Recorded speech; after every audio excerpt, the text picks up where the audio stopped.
Sketchy, stop playing Dragon Ball Fighters and do this video! Just a couple more matches, Kevin.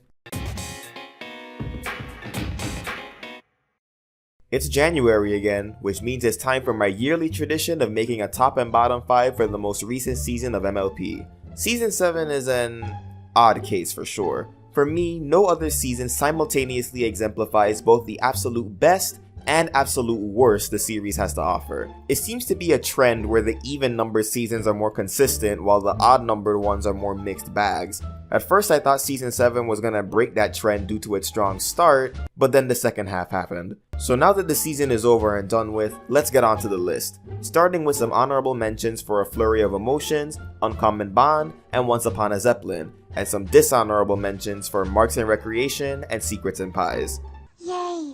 I find it funny that Discord and Fluttershy are such good friends and also happen to be the two characters that have arguably changed the most since their introductions. Unlike Fluttershy's change, which was akin to a switch going off, Discord's was more gradual. And when you look back at all his episodes leading up to this, you start to see the steps a bit more clearly. The sincerity of Discord's friendship with Fluttershy has been debated since his initial introduction, but by now I think it's pretty clear that he genuinely cares for her. I mean, if this and the season 6 finale isn't enough to get that message across, I don't know what is.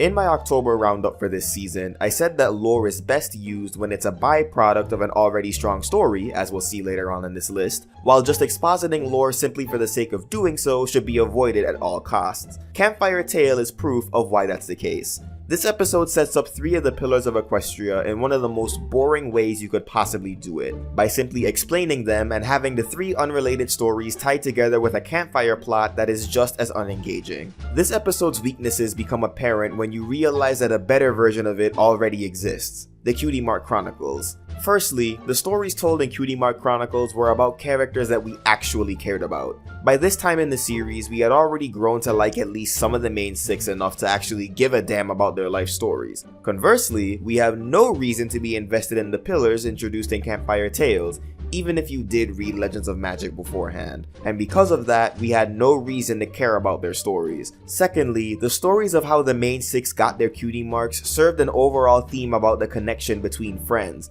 a theme that became apparent by the end of the episode instead of having to wait until the end of the season to find out what the point was. The problem with having an entire episode that only serves as a setup to an eventual payoff is that if that payoff ends up not being good, which it wasn't, then you've essentially wasted a whole 20 minutes for nothing. DHX wrote a better version of Campfire Tales 6 years before it was aired, and this was in Season 1, a season that was weaker than Season 7 overall. That alone should say something. Yay! Whenever MLP does an episode where the value of opinions is one of the central themes, it's a toss-up as to whether or not that episode is gonna be good. Thankfully, Fluttershy Leans In won that toss-up. Some have lambasted this episode because of how it treats Fluttershy's opinion as the only one that matters, but the simple reality is this: Fluttershy's opinion is the only one that matters. If the objective is to build an animal sanctuary, then obviously the one person on the team that actually knows what animals need and how to take care of them is the one whose opinion is worth listening to the most. A common point made against this episode is that Fluttershy's vision for the sanctuary was disorganized and hard to understand, and because of that, she's partially at fault. But to the folks that actually believe that, answer me this: how did the experts' handling of the situation do anything to fix that problem? How does deliberately doing the opposite of what Fluttershy asked for help to solve the issue of her being disorganized? Honest question, people. Is it really that hard to just ask for clarification? Anyone that's worked on a professional project will tell you that trying to use the excuse of "you weren't clear enough" isn't gonna get you far. Unless your goal is to get fired. If the instructions you were given weren't clear to you, it is your responsibility to ask for clarification, and deliberately doing the opposite of what you were asked to do automatically puts you in the wrong. Period. And I can only admire this episode for what it does with this theme, on top of showing Fluttershy taking on a leadership role and holding her ground the way she did. Boo! Don't lie to yourself. You knew this episode was gonna make the list. When I initially reviewed Rock Solid Friendship, I said that despite being near unbearable for most of its runtime, it was still a good episode because Pinky actually grasped the concept of why she was wrong instead of being excused for it like she wasn't a friend indeed. But then I rewatched the episode to see if that conclusion was truly worth putting up with what led up to it. It wasn't. While the ending may have been a marginal improvement to its season 2 counterpart, Rock Solid Friendship is still a shining example of why Pinky remains one of my least favorite characters. After she had gone through an entire season of decent to good performances, I was starting to believe that she would improve, but just like the last time I had this thought, the show proved me wrong. And the fact that this episode was written by one of the only 2 writers that can actually make a good Pinky episode makes it even more disappointing. Yay! DHX seems to always find new ways to put Tabitha St. Germain's voice to work, and after this episode, she deserves a raise. I love episodes that push characters to their limits, and it's something that Season 7 does consistently. It isn't the main thing about you, only barely edged out Fluttershy leans in due to personal bias, and I had a hard enough time picking the order of numbers 3 through 5 for the best list. Wait a minute! You can't have personal bias in a top 5 episodes list? These kinds of lists are biased by definition, Kevin. Saying that a best episodes list must be unbiased is an oxymoron. Speaking of morons, Boo!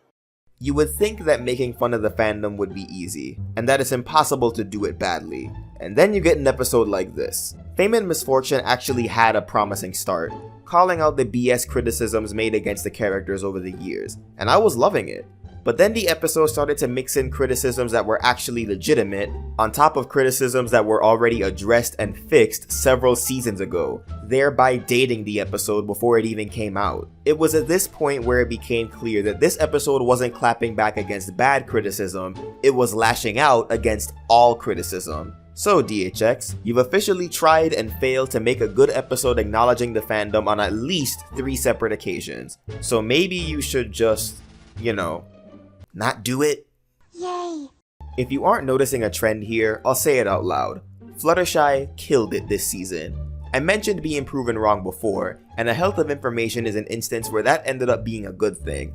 Fluttershy continues to get better and better every season, and just when I thought Fluttershy Leans In was her peak, this episode comes along and says, hold my cider. It not only gives one of the best Fluttershy portrayals to date, but also competently integrates lore into its story, something that most of the other pillar-focused episodes flat out fail to do. This would be the part where I say that the show can't possibly top this, but I'm gonna bite my tongue this time.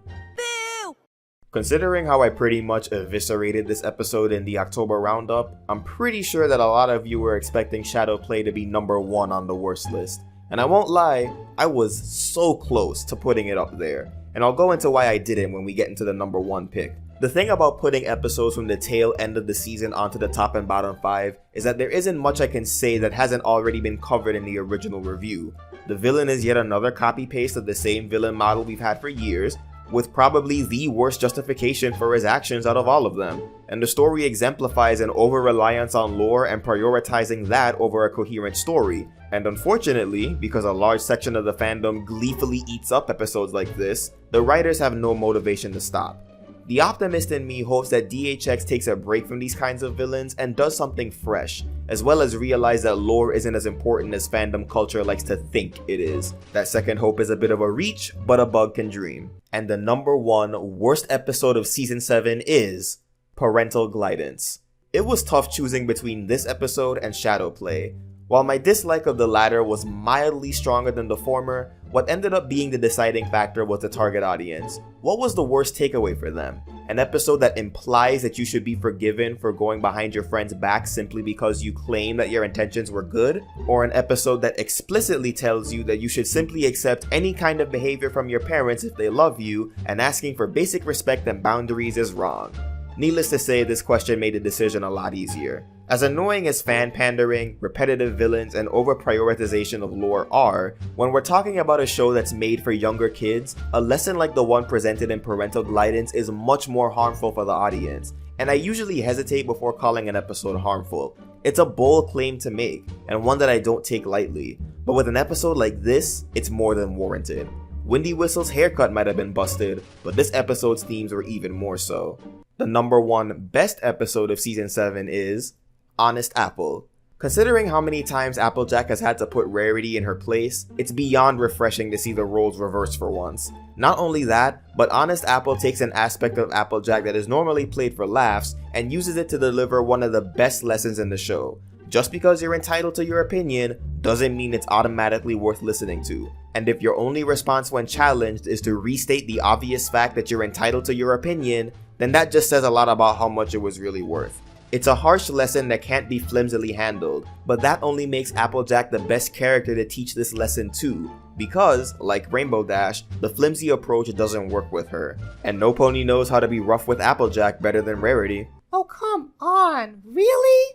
So despite all the fanatical claims of character assassination, Honest Apple is my pick for best episode of Season 7. Here's hoping that Season 8 follows suit with the other even-numbered seasons and is relatively consistent. And could you guys not discuss the leaks in the comment section? I know it's hard, but I believe in you.